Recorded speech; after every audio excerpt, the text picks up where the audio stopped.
principal of this college, my old friend and a great scholar, Professor Dwivedi, Professor Ponde, whom I have just met. And above all, I am very, very grateful to Dr. Pallavi Joshi, who made an effort and convinced me. I don't need much convincing, it's just that I didn't have time. And so I got this opportunity to speak on the Ramayana, which is a favorite subject of almost everybody, but certainly I can speak for myself. The introduction of the seminar, the concept of the seminar, of course, is extremely important for the reason that we have all assembled here. But before that, I want to apologize why I did this drishtata of asking not to be introduced, because I happen to believe that a speaker must be introduced by what she or he speaks, rather than the curriculum vitae that we all put together for various reasons. It's a technical curriculum vitae, but when a speaker is called upon to speak, it is their speech, their content that must introduce who actually they are. That is the reason, and I apologize for being rude about it, but it's genuine. I feel very mortified if somebody introduces and I fall flat and say nothing. So let me try and do that, and I think I'm excited about the fact that this kind of conference is being organized here. Let me begin by quoting a person from whom not many of us would expect a word about Rama, about Shiva, about Krishna, because we somehow have been told, and because of his life and work, that he was above all these things. He was a great socialist leader.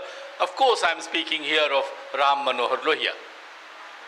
He wrote an article in 1966, I believe. I'm not very sure about the date. And the title was interesting. Of course, he's also known for starting the Ramayana Mela in Prayag. So it's not that people do not know about his association with Rama. But particularly, I want to quote him because he's a socialist leader. There's a lot of confusion. And then I'll talk about what Professor Pallavi Mishra mentioned about the literary theory. Where does such a text like the Ramayana or the Mahabharata or any other text like Puranas stand in terms of the literary genre? And therefore I have titled my talk, The Art of Telling a Story, which simply means telling a story is nothing but generating a text in the context of RamaKatha. Now, Ramkatha, of course, most of the speaker must have spoken. Let me quote Lohia. What can be more plausible than the fact that this story, that is the story of Rama, RamaKatha, has been engraved on the mind of succeeding generations in India for 50 centuries, 500 years. 5,000 years. So he's talking about 50 centuries and probably 100. The story was continually retold, and in the retelling, great bards and poets used their genius to refine and to deepen, and more so, the irresistible pressures if numberless millions brought it their own transmuted joy and grief. He mentions joy and grief, unquote. Now his article, some of you might have read, is pretty long. It is roughly 67 pages long. It's called Rama, Krishna and Shiva. Simply that. And just in one or two lines, if I can summarize, then he would say that the imagination of India, the concept of India, the existence of India can never be understood without these three personalities. So let me then begin by quoting from Krishna. Professor Sadashiv, my dear friend, would know where I'm quoting it from, and many of you might also know, and I'm quoting from my memory. But if you look at, and I'm going backward from the text in terms of, if I talk about RamaKatha not in terms of only Tulasidas, who excels and who has mastered the art and made it so popular, but in the Sanskrit tradition, how the story has been celebrated. Come to the Bhagavata Purana, the story of Krishna. In the 11th skandha, I think chapter 34, forgive me if my references are almost okay, but sometimes I'm getting old, so I may forget. There is a beautiful verse celebrating Rama. Tyaktva sudustyaja surepsita raja lakshmim dharmishta arya vachasa yadagadharanyam maya mrigam dayitayepsita manvadhavan vande mahapurushate charanaravindam. Of course, this is a celebration of Rama. How does a text which celebrates Lord Krishna imagines and represents Rama? Tyaktva sudustyaja surepsita rajya lakshmi. Someone who can easily, without any pain, a moment's thought, can abandon the beautiful kingdom of Ayodhya, not even a single pain, a shred of pain. Kingdom for which even the gods aspire, find it difficult. Sudustyaja, suripsita. The gods want to become king, they aspire, and here it is a person simply gives up in a moment's advice.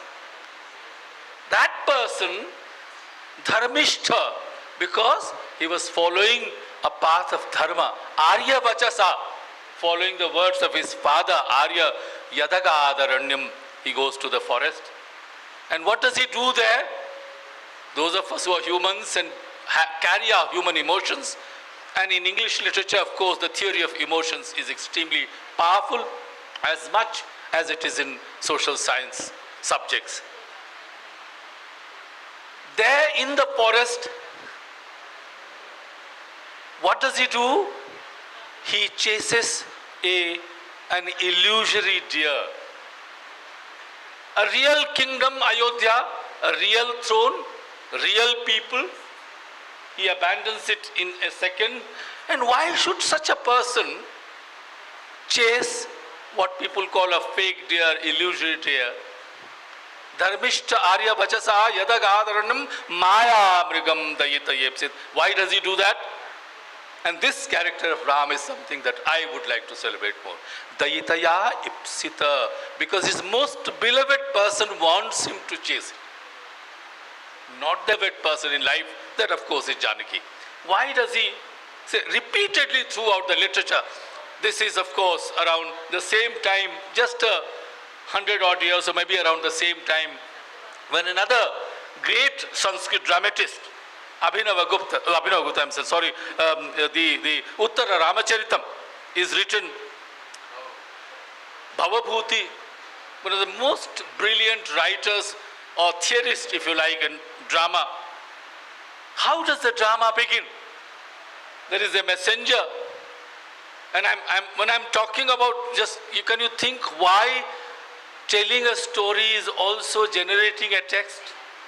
I can't think of any great writer in any language in India, from the south of India to the north of India to the east and west, who can do without borrowing the episodes and narratives from the two epics, the Ramayana and the Mahabharata, and Ramayana most importantly. All the great poets have become great, or maybe I shouldn't say that they have become great, they were, whether they chose from the Ramayana, the episode, or from the Mahabharata.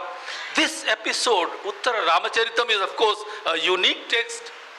Professor Dwivedi, my friend, would of course know it better. But how does it begin? Just in the very first act, Vasishtha sends a messenger to Rama. Imagine the scene that is created there. Those of you who are interested in literature and theory and drama, you will see how he creates it. Sita is heavily pregnant. I'm getting distracted a little. Sorry. Sita is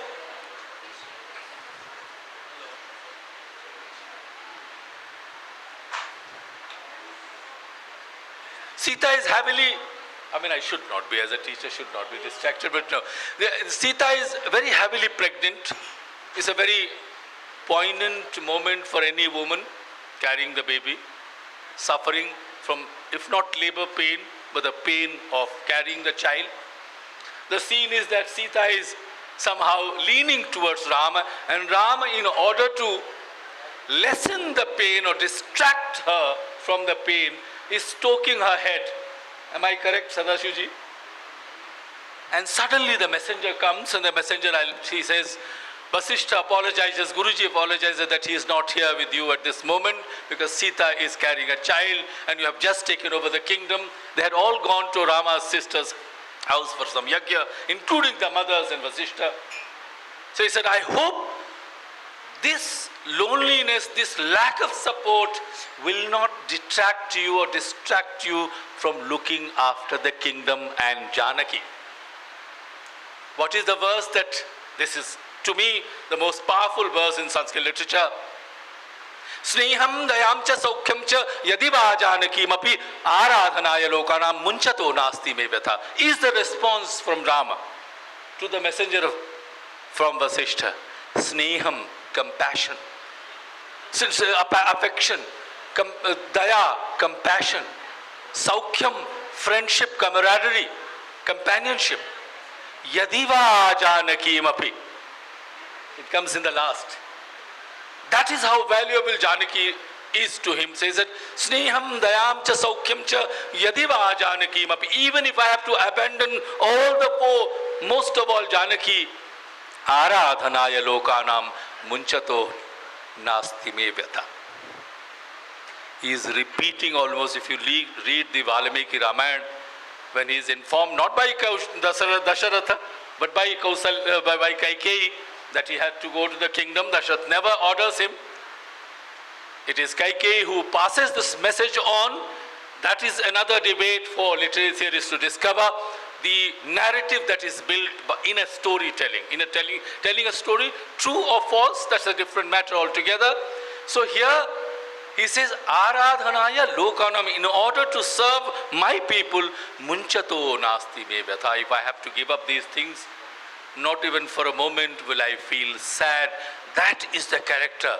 This is the kind of character that you need to find. And I don't want to boast about it. Almost all the great literatures of the world I have read, mostly in translations. I know only of 5 or 6 languages, but translations, of course, in English I have read. I do not claim that I have captured their imagination and power, but every time I read a great literature, whether it is English literature, Italian literature, Greek literature, or even African literature, I come back to it. Jaise udi jahaj ko panchi, phiri jahaj pe aave. I look for those elements and I discover that my literature is much better. So how does this story, after all, Valmiki is writing a biography. He is generating a text for all of us. How does it begin? It begins where Valmiki has discovered a beautiful genre, beautiful meter and beautiful language. When he encounters this, a bird from a couple is shot by a hunter. That's the job of the hunter. Why should a hunter not kill? It is their profession. But Valmiki has a differential knowledge, discriminating knowledge, powerful knowledge. He says, because you have killed only one of the 2 companions. Therefore, manishada pratishtham tamagamaha shashwati samaha yattam cha mithunat ekam avadi. You have killed only one, and therefore that later on says shokaha shlokatvam agataha. This verse, the moment he utters naturally, as the story tells us, and I'm quoting you from the critical edition of the Ramayana. I'm not talking about the various versions that are available, but you can go in other versions, you will find even more powerful descriptions. And what happens when you discover something so divine, so great, perhaps it's difficult for ordinary people to behold. But even for Valmiki, it was difficult. Suddenly Narada comes to his rescue. This is the opening chapters of the Valmiki Ramayana in Sanskrit. And what does Valmiki say to him? Tapaha swadhyaya niratam. Tapaha swadhyaya niratam. Tapasvi vagvidam varam. Naradam paripapracha. Valmikir muni pungavam. This is how the Ramayana begins in Valmiki Ramayana. Tulsi, you can come. Tulsi is almost a replica, a beautiful version in the language that some of us speak, that is Avadhi and Braj. The description of Narada is that somebody who is constantly busy in tapasya. Tapaha swadhyaya, knowledge gathering. And therefore he is a tapasvi, and vagvidam varam, that is most important in storytelling. You have to be able to articulate, sound the matter in a way that captures the imagination. Nobody could surpass our writers. Valmiki and Vyasa and many others, Bhavabhuti and Kalidas, of course, is the supreme in many ways, but that will be distracting me.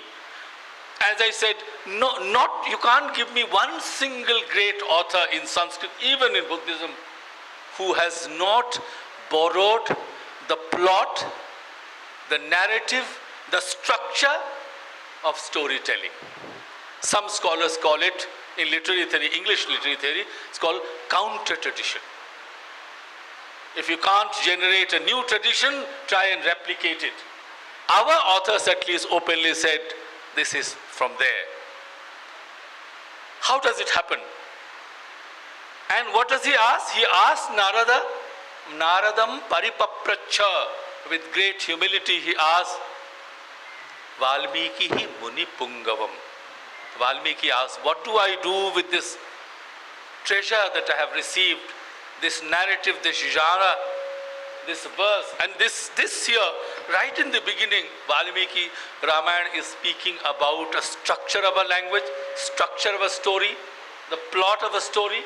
How do you, and there, what do you need? The content is what Valmiki was looking for. He had got everything gifted to him. Ma nishada pratishtham tvamagama, automatically. And then Narada comes in. And then what does he say? Where can I find a man with wisdom, qualities of a ruler, with valor and discerning intelligence, who is true to his words? These are my translations of the Valmiki Ramayana opening verses. Committed to the welfare of all and with an unstained character, absolutely pure character, with absolute command over his senses, emotions and words. These are the words that Narada is asked by someone who has discovered a poetry, who has discovered even perhaps a language, as the tradition says. Of course, I'm talking in terms of literary theory, how a text is generated.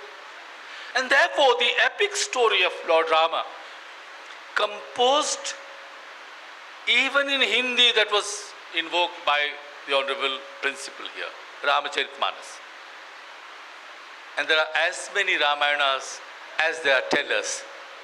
When you speak about the RamaKatha, there is always a way to, if not improve, to improvise and narrate a story to enchant the audience.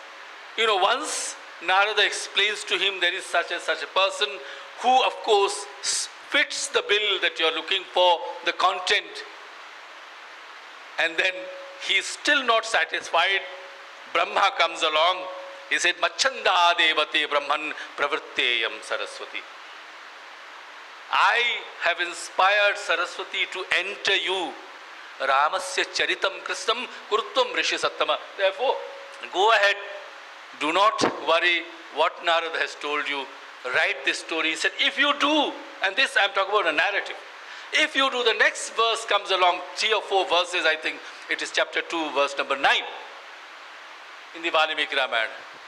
यावत् स्थास्यन्ति गिरयः सरितश्च महीतले तावत् Ramayan katha lokeshu pracharishyati. As long as the rivers and the mountains shall endure upon this earth, so long will the story of Rama be told among people. How correct Brahma, if at all he was there, was that as long as the mountains and the rivers will be on this earth, that was the boon that was given to Valmiki by Brahma, that if you go ahead and do that. And therefore, even if we discuss, and let me discuss briefly with Tulsidas. Tulsi, of course, is one of the most, everybody says, not only a brilliant writer and a wonderful craftsman of literature, he is one of the best persons suited to give proper references. If you read his verses, his dohas, and therefore right in the beginning he says, Nana Purana Nigamagama Sammatam Yat Ramayane Nigaditam Koshidanyatopi Swantaha Sukhaya Tulasi. That is the ultimate goal. If you enjoy what you're doing, if you enjoy what you're saying, if you enjoy what you're writing, Swantaha Sukhaya Tulasi Raghunatha Gatha. That Gatha, the word katha, that is, it is used in almost all languages similar. In Bengali it is called kahini. When Kirtibas is writing in the 16th century, early 16th century, just a few decades before Tulsidas, he's so enraptured by the story of Rama, by Rama. He says, Kirtibasha Ponditero Ghotilo Vishada, Bali Bada Korikeno, Korilo Prama, Jodi Amar. If my Rama had not killed Bali, he is the perfect God. That is the emotion of a writer, of somebody who is reproducing the text, representing the text, not actually writing the story. So therefore, and by the time, of course, in the Valmiki Ramayana, there is a hint that Rama is considered as a god, but how is he considered as a god? Repeatedly on various occasions, you can go and look for it and see. Every time somebody wants to praise Rama, they say that even the gods want to become Rama, like Rama, not Rama.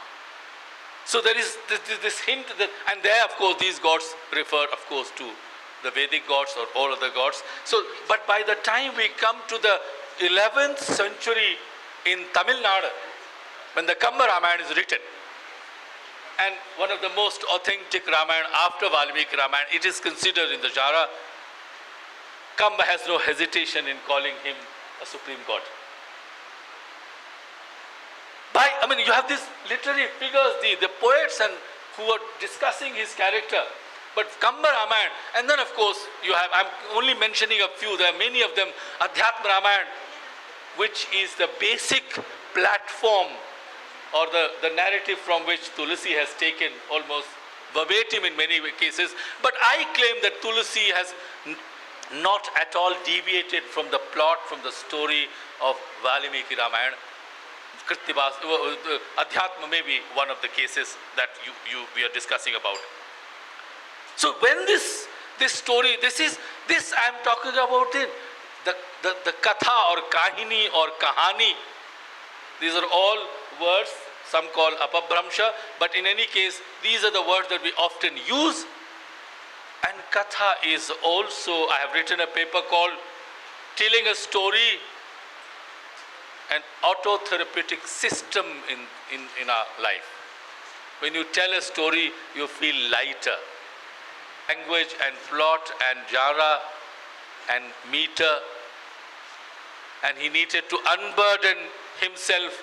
We often need to unburden ourselves, and when we do, we seek somebody's ears. And if you can lend a ear, and therefore, the simile, the metaphors that are used, as I said, the metaphor that is used to me is most beautiful in the Srimad Bhagavad Purana.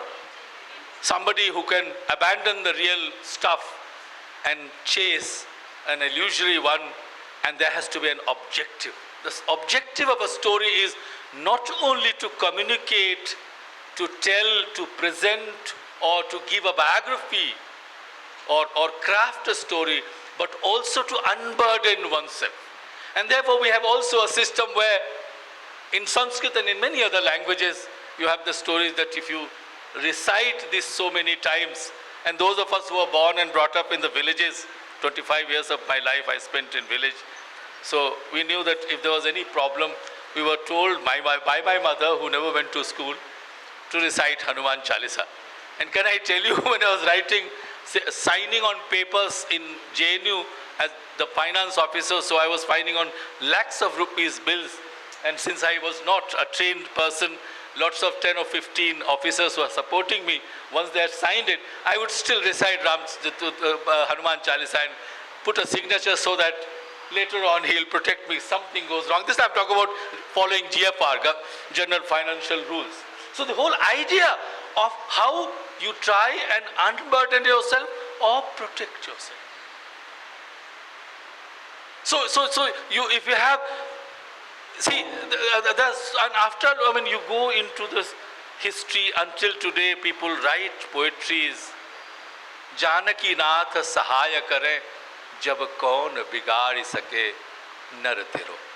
This desire to be protected. And a mere human is difficult. Either mother is a protector, and after that only somebody whom we can't visualize, can't see, and that is the God. So the equality that is happening, and this is why repeatedly I'm just going off the track, but let me get back to the track. And Tulsi is constantly concerned. And when he tells a story, he is also telling what he wants to say.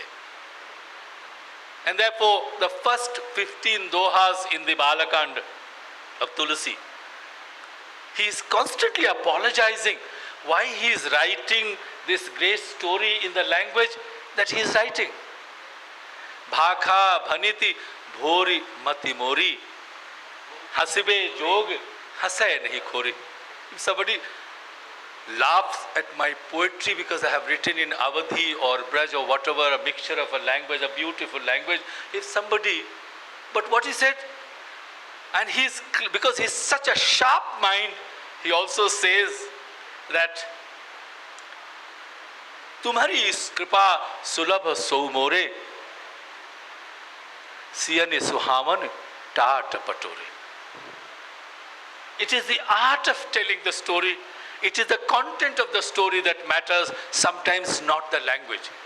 A moment ago I said, if you have the art of telling a story, that doesn't always include, because Valmiki, I began by that, Valmiki did get the art. He was a master craftsman, but he needed somebody to tell him. And Tulsi says, with your blessings, Tumhari kripa sulabh so mere, for me it is good that I am writing in this, because Siyani Suhavani Tat Patore. Those of us who are old enough, remember there was a party called, run by Acharya Gurudev was a young boy, I remember, in the village. These people going around on the cycle and otherwise, wearing kurta and pajama and topi made of tat, which we these days of course have fashioned into what is called fine linen. So Tulsi is saying, if you have a good designer, the material doesn't matter. The garment doesn't, it is the garment that matters, how you design it. Sometimes not the material, but the design matters. So he says, for me, the design is Ram. Siyani Suhamani Tata Patore. You can turn a piece of cloth by making a good designing into a beautiful dress, that we always do sometimes. So the idea therefore is that he says that I do not mind people laughing at it, but I do mind if they do not know the content of it. And therefore, Kaka Kahi Pika Kantha Kathora. He also gets it back. He said, oh, the crows will always say the throat or the sound or the voice of Koel is very, very harsh, which is the reverse. So in any case, get back to this is how the story begins. But everyone agrees what the Bhagavata says.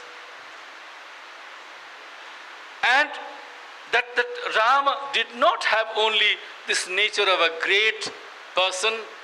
He was a dharmishta, no doubt, and never in his life do you find his dharma is being violated. But I'm trying to look at today at the genre that we follow and we want to tell the story. In the same Srimad Bhagavata Puran, when it begins, it is of course considered as Mahatmya. Yam prabrajantamanupeta krityam dvaipayano viraha katara ajuhava putreti tanmayataya taravo bhinedur tam sarvabhuta hrudayam munimanatosmi.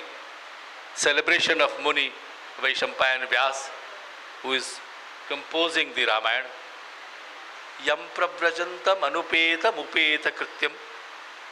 His son is just born, because he has learned all the art of being a sannyasin, vimukta. He walks away, and because Vyasa had got his son at the very late age, and again you see how is the plot is repeating. The wife of Vyasa, because she got pregnant at a very late age, so obviously it was a difficult pregnancy, and we all know what it means. So in order to distract her attention from the pain, he narrated the entire story to his wife, and in the process, the boy, Shukadeva, learnt everything. Since he learnt everything, where was the need to be in this world? He is born and gets up and moves. This is the description by later poets, that as his son is going away, such a great scholar, writer, Dvaipayano viraha katara ajuhava. He is calling his son, following his son, please, dear, my dear son, somebody who has written, my time is up, I know. Okay. So it's not even half an hour yet. Yeah, because I know my time. Because of course in JNU we have 2-hour-long classes, so it takes us 1 hour to warm up. But nevertheless, let me conclude. Therefore, so the idea, and I'll conclude perhaps in the context that this conference is organized. My paper is quite big. So when Vyasa is Dvaipayana is following his son and asking him not to go, not to leave his parents and go away at that age. And all of us know how difficult it is to see our daughters and sons off, even to a college. Even if you want to hide your tears in public, you come back to your room and close it and, wail and cry, whatever it is. I certainly do. So the point is that when he says, what does the author says? He was crying so bitterly. The trees saw that such a liberated man like Dvaipayana, the writer of Srimad Bhagavat Puran, is crying, Taravaha abhineduhu. Even the trees began to cry. This is how you should write a story. This is how you should tell a story. Otherwise, why would I remember these verses if they did not move me?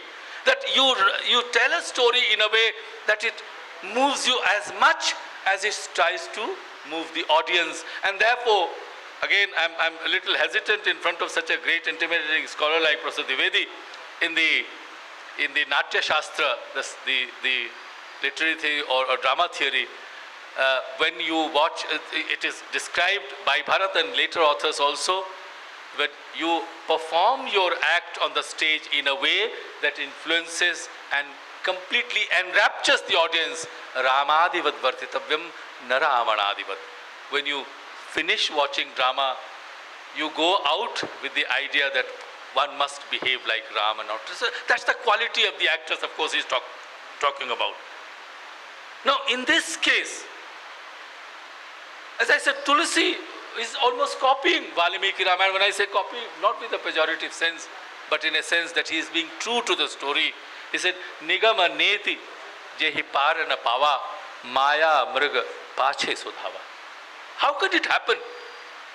And I would like to end with one much later katha, because Tulsi is somebody I can at least go on talking for hours. And he is a very, very addictive writer to me, no matter what he writes. And he says, of course, later on he writes that, and even in Tulsi's his own Ramcharitmanas, he says, when he is desperate to compare Rama he finds nobody. He said, Rama is like Rama. When you're lost for words, when your content, your topic, your subject is so powerful, when you're lost for words and then you're crafting a word in order to narrate a story.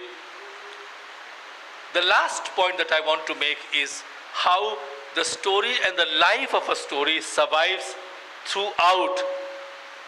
I quoted Lohia ji, who says that for 5,000 years or maybe more, people are reciting, remembering and getting inspired by the story.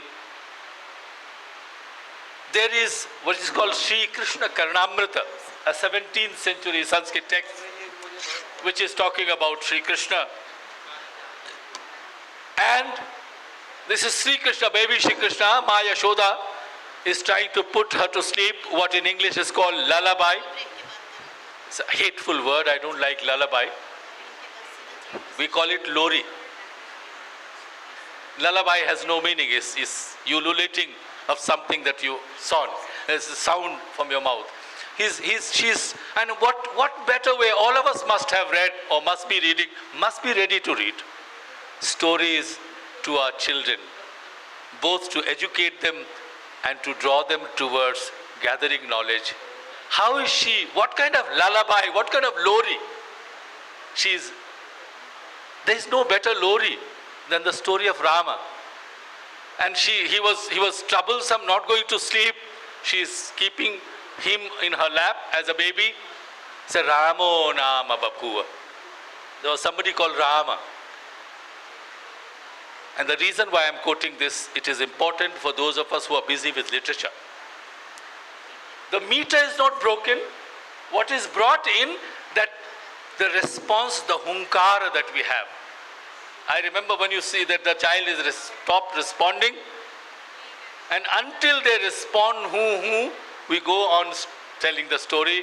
When they stop responding, either they are bored like some of you in this lecture, or the baby who is listening to the story. Ramo Nama Babhuva Hum. Krishna responds, yes, whom. This is how the poet weaves in the meter the word humkara. Yes, Ramo Nama Babhuva Hum Tadabala, his wife. Sita iti, Siteti, Hum Taupituhu. And their father, that is of course Dasharatha, sent them to the forest. I will spare you from the long meter. At the end he said, the moment he said, Tam ahar Panchavati tate viharata tam aharat Ramana. While they were living in Panchavati, Ramana abducts Sita, who is Ramo Nama Babhuva Tadabala, his wife. And I began by saying how valuable, there are lots of historians, I know, I concede that there are gender studies people, feminist historians and theorists, I have read them all, I'm not saying that everything. It is much easier to say, and I also feel, that Ram was very cruel. How could he abandon Sita again and again? Go and read the Valmiki Ramayana, the 23rd chapter of the Ayodhya Kand, where Ram is trying to dissuade Sita to go to him, to the forest with him. She says, Ram, don't think that I'm going to the forest because of you. When I was 8 years old, in the Valmiki Ramayana, when I was 8 years old, my mother had caught hold of a yogi and asked her, as we all do, Hamare bacche ka kya hoga? And that yogi said that she will live in the forest. So you are not even a nimitta, whether you go or not. Now this is the narrative. If you look at it from the point of view of a writer, Valmiki is already setting up a story that Sita has to go at the end again to the forest, and she says, I am not going to the forest because of you, O Rama. I am destined to live in the forest. I have calculated, Sita has lived only 5% of the Ramayana in the city after getting married and before she was born. So therefore, this is how you pick up the plot. So he said, Tam aharat Ramana. And then I'll end there and leave it to you why it happens. This is hunkara.